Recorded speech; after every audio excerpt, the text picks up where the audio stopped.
Welcome then, boys and girls, to this episode of Ask Allan, the series where I answer your questions to the best of my abilities.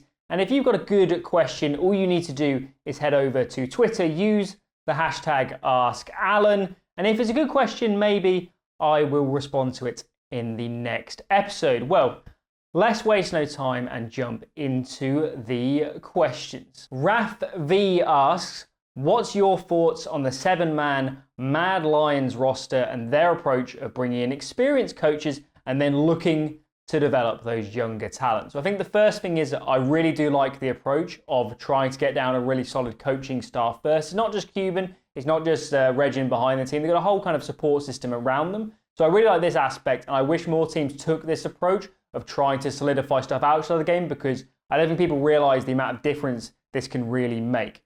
Now, in terms of the players on this team, in terms of the sort of players they've gone for, pretty much all of them are really lacking in experience. And I don't think Keane, as an in-game leader, was ever going to work. And I wasn't surprised by their move to go away from him. I think you really do need somebody who's more experienced. And without an experienced in-game leader in general, I think it was always going to be really hard for them. Perhaps Spellan might work for them as an IGO. He's definitely got a lot more experience than Keane did, but it's kind of a different beast when you have to educate these younger players on how to play the game properly, how to play these different situations. It's going to be a really tough task for him and the coaching staff if they do pull it off. My expectations for this team in general is I think it will pan out that maybe 2 of them can work at a top level, can really develop in the long term, but I don't think this roster as it exists right now will ever have really great results. And to be honest, it could really take a year or 2 or even longer to really develop talent and then bring in the right people to actually make this roster perform. Liquid and Na'Vi went out losing all the pistol rounds in the EPL playoffs. Do pistol rounds ruin competitive integrity? Well, if you'd asked me that question 5 years ago, I would have said yes, to be honest. I think with the old economy system and how powerful winning those pistol rounds were, getting the opponents onto those eco rounds and then potentially resets throughout the half, it was just way too broken. And with the abundance of best of ones in tournaments, even massive tournaments like majors, if you didn't win either of the pistol rounds on a map, you stood a very, very small chance of winning that map. And it decided many a game and many a tournament did pistol rounds. In general, I'm not a fan of pistol rounds, but I don't want to detract from what I think is the bigger problem, which is second round buying on T side when you get the plant but you lose the pistol. I call them plant forces. They're completely broken. I think at this point, if they're not 50-50s, they are very, very slightly CT, and they shouldn't even be close. The team that won the pistol round should have a massive advantage if everyone's investing everything going into the next one. So that really needs to change. In the resets, if you lose that round of CT, is way too powerful, and that can decide games. I think, though, in terms of pistol rounds, I think that if you are the significantly better team, you should still have enough chances to win the game, even if you lose both the pistol rounds. Sure, if it's a 50-50 matchup in terms of teams, you probably will lose the game if you lose both pistols, but as I said, if you think you are the much better team, you're going to have so many gun rounds, so many chances, especially with this economy system. So, no, I don't think it ruins competitive integrity, but if there was another solution, getting it to get around pistol rounds, I would definitely explore it. Allan asks, hey Allan, when are you getting a haircut?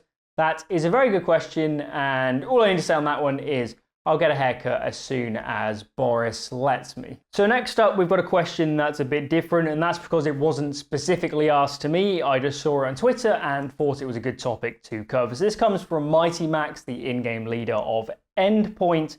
And as I said, he just put this one out on Twitter. So let's jump into this one. So the question is, what are people's thoughts on release clauses, specifically contracts with no predetermined release clause? Is this a net positive or a negative for the scene?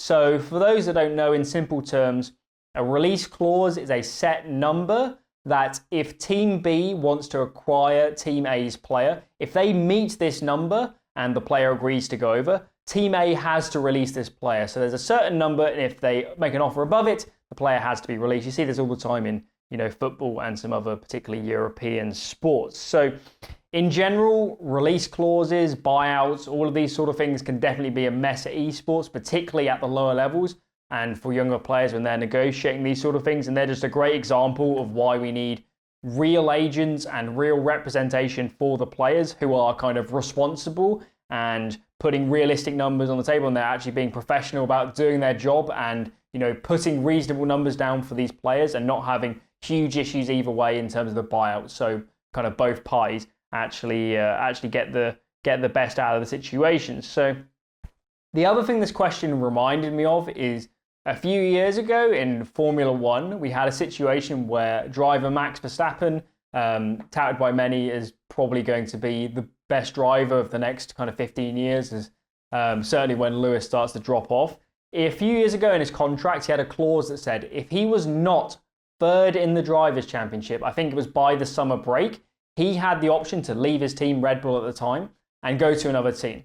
And I'd love to see something like this in esports, particularly for the best players in the world. And just imagine a situation where Simple has a clause in his contract that says if Na'Vi doesn't, I don't know, average a top 5 ranking over 2021, he can be released from that team and play for who he likes after that year. Just imagine this sort of thing in esports, and I'd love to see the real kind of best players in the world make power plays to have these sort of things in their contract so they don't get locked into teams forever when they're too good to be playing for teams that are not competing for the biggest of championships and majors and all that. Humble asks, how do you get into demo analysis of top teams and where would you start? This is a really, really complicated question.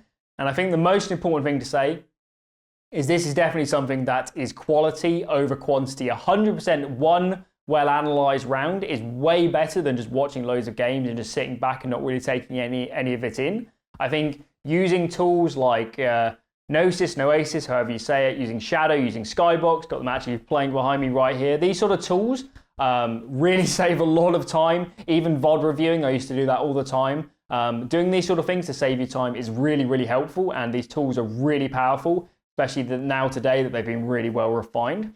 I think when you're analyzing teams and watching the top teams, the specifics of the nades or exactly what they're doing doesn't really matter. The thing you really want to focus on is understanding why they're making this move. Why are they doing this? Why are they going for this map control? Why are they ending onto this site?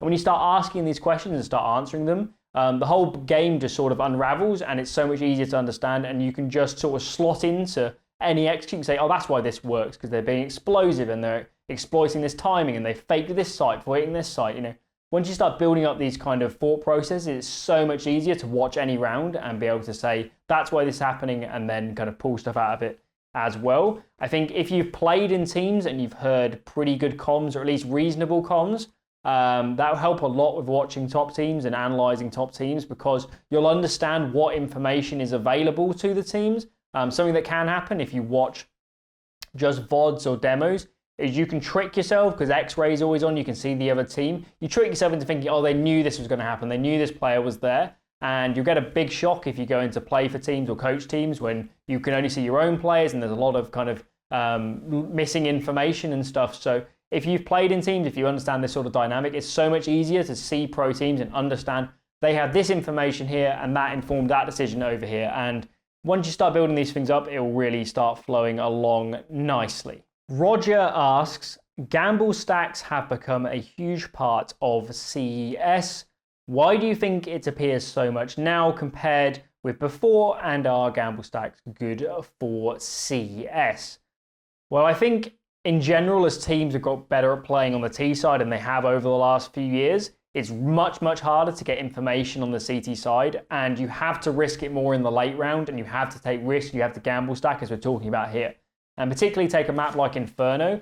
At this point in time, it is T-sided, and a lot of rounds, the T side will have banana, and they will have brackets or mid or whatever you want to call it, and the CT side will be lacking for information, and they will have to take a risk, and they will have to gamble onto one of the sites or gamble into some sort of map control. And that's just a map that these days is becoming more and more risky on the CT side if you aren't very, very good at getting information.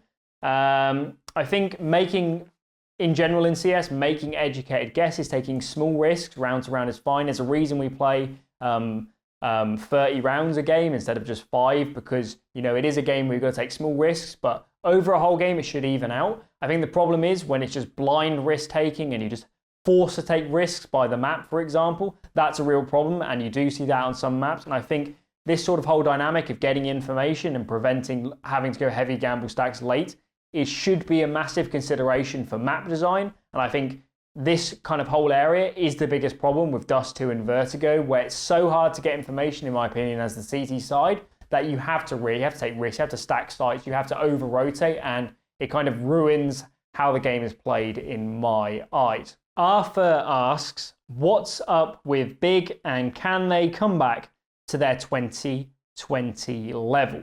Well, I think first of all, losing their coach in Toby was a really big loss for them. Everything I saw indicated that he was a really incredible coach, and particularly developing players like Surson and Keto over 2020. That was really impressive by itself. And now without him, I feel like they're having to, adapt by themselves, make changes by themselves. And given the style that Big plays, very, very strategic heavy, you have to stay at the front of innovation. You have to be you have to be bringing in so many ideas, making so many changes, because you need to constantly update your playbook to stay ahead of the other teams kind of prepping for you and watching your games. And I think they might have struggled with that in recent times. I think in general, as a team, Big, they've kind of perplexed me for a long time, at least since maybe the summer of last year, because in a lot of areas, they are truly incredible in terms of raw execution, in terms of they've called this strat, they've gone over this strat in practice in the dry run servers, all that. When it actually comes to executing that strat, Big might be the best team in the world. They might have the best execution of any team in the entire world. But it doesn't convert into wins as much as you would definitely expect for a team like this. And in terms of can they get back to their peak level of 2020, I don't think they can. I think in general, the level of the teams around the scene has leveled up quite a lot since then. And now everyone's used to playing online. I think it's going to be really tough for them to get back into kind of a top 3, top 2 sort of contention again. And I wouldn't be surprised for this Big team, to be honest, if they continue this decline for a couple of months. I could definitely see a player change or a coach change on the horizon. So this next question is another one that I've just kind of stolen from Twitter, and this one is stolen from Cadian. So the question is, if you could have stopped one roster change in the history of CSGO, which one would it be? So I'm going to go for SK Gaming at the start of 2018. And essentially what happened was, at the end of the year before that, the end of 2017, they parted way with Phelps. They brought in Bolt on a stand-in or a loan basis at the start from Immortals. And immediately the team fired on all cylinders. They had a slew of finals and winning events to close out 2018. And then they went to the Boston Major, the one that Cloud9 won, and they had to use Phelps because of the roster lock rules. And then from there, they just never really regained their footing as a team. And before long, they made a change. They brought in Stewie to replace Taco. They moved to communicating in English. And ultimately, Bolts came out in favor of Tarek in the end.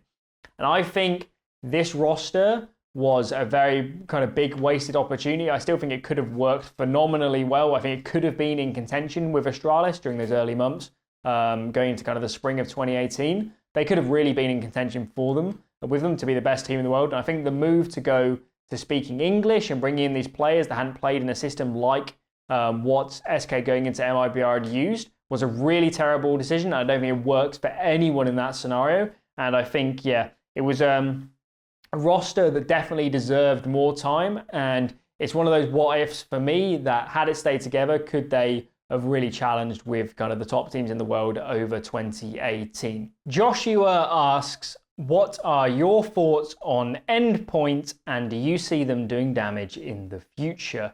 Well, of course, we have to say off the bat, it depends on their roster. Obviously, losing Flames to OG, that's just been announced. So it's hard to say until we know who the 5th player is going to be. But in general, in their EPL run, I do think Fnatic and EG did underperform quite a lot in that group stage. So maybe you have to take some of the results from Endpoint with a pinch of salt, but they were very, very promising. I think right now as a team, Endpoint does play much too standard, and that's on CT and T, and I think they need to add some more options to give themselves a more kind of dynamic game and present the teams they're playing against kind of with more looks to give themselves a much better chance. I think as a team in these kind of aspects, they have started moving a lot in the right direction, and in any situation like this, they're going to have a lot of growing pains, and I think you'll continue to see that over the next few months. But I hope we'll see kind of potentially a long but steady progress of improvement, and particularly for someone like Max, Mighty Max calling for that team. I can imagine over EPL alone, he's learned a lot as an in-game leader, and the future for him looks very bright if he can continue on this kind of upwards trajectory over the next month and maybe year or so. Lost4 asks, what went wrong for Liquid on Inferno versus G2 and EPL? So Inferno was the third map. Liquid started off on the CT side and they had a really great half, and Grim had a monster half playing around the balcony and the pit position. Going on to the T side, I think they had quite a few small uncharacteristic mistakes from some of the players, and looking back they'll probably be kicking themselves quite a lot over some of these small errors, because if some of those had gone the other way, they'd be continuing in the EPL playoffs.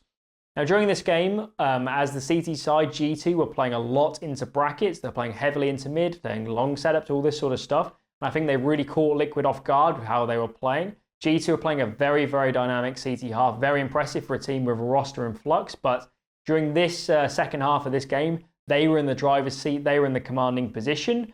And I think if Liquid knew how much that G2 were playing into mid in this game, they would have exploded out the apartments more or done other things potentially. But they didn't read it at the time and they couldn't adapt on the fly. And I think in general, I think G2 did win this game much more than Liquid lost it. I think G2, for their kind of roster situation, played a really phenomenal CT side there on Inferno. XL asks, what would your ideal EU super team be? So for this one, I'm going to ignore language barriers. I'm just going to assume they all have perfect English or something, and we'll just fly into this one. So we're going to start off with the coach of the team. Most people probably wouldn't think about the coach, but I'm going to go for Vitality coach. Xtaz, however you pronounce it, Remy is his real name. I think he had a really incredible year coaching Vitality. Last year was the only one, in my eyes, really to make a more than 5-man roster work. A massive testament to him as a coach. And yeah, I do think he might be the best coach in the world right now. So I'll go with him to start off with. For the in-game leader position, not going to be much of a surprise. I'm going to take Glaive. And Glaive is going to play loads of rotator spots on the CT side. And on the T side, he's going to default to the middle of the map and cool around himself. And that's really where Glaive thrives, in my opinion, more than anyone else in the world. As the AWPer, I was a little bit torn, but I will be taking ZywOo as the AWPer. Not much to say on this one. If not the best AWPer in the world, he's probably the second best AWPer in the world behind Simple. And he's pretty good with that gun. So we'll be taking ZywOo for that one. For the other rotator spot, I wanted a hybrid player, so I'm going for Nico. On some maps, he can secondary AWP when it makes sense for his spot, but in general, monster kind of rotator player. He can play the edges of the map on T side, and I think it'll work super well. He can lurk more on T side and kind of play a more late round role.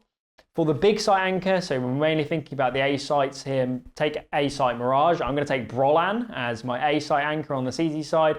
And then on the T side, I'm going to have Brolan going out in the mid pack, going out with Glaive. And I think this is where he thrives the most on Fnatic. And I think someone like Glaive could use Brolan to such a high level. It would just be unbelievable.